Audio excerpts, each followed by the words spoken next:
Today I'm going to show you how to do a magic circle. The first thing you want to do is take the yarn in both hands with the working yarn in one hand and the tail end in the other hand.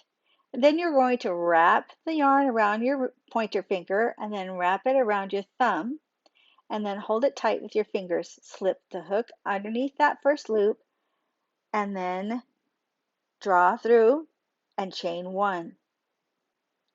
It's that easy. So let's work this again. We're going to take the yarn with the working yarn in one hand and the tail end in the other hand. Wrap the yarn over the finger and then around your thumb and grip it tight with your fingers. Slip the hook through your yarn and then grab the working end and pull it through and do one chain to secure. Now let's show you how to do single crochets inside this loop. So you're just going to go insert your hook into the middle. You're going to work those single crochets through that chain and over that end or tail end of your yarn.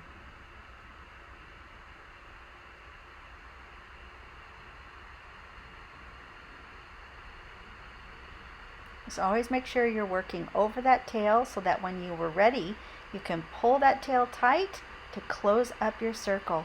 And that's how magic it is. Now let me show you how to do double crochets in the loop or magic circle.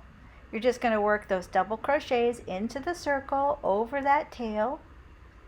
It's super easy once you know how to do the stitches to work this beautiful magic ring. And the circle comes out with a much nicer center. You can tighten it or keep it as loose as you like for whatever project that you're working on.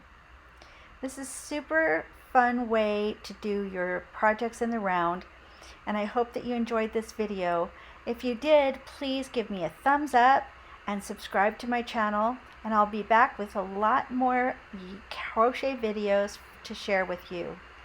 Thank you for watching, and be beautiful on the inside and the outside. Bye.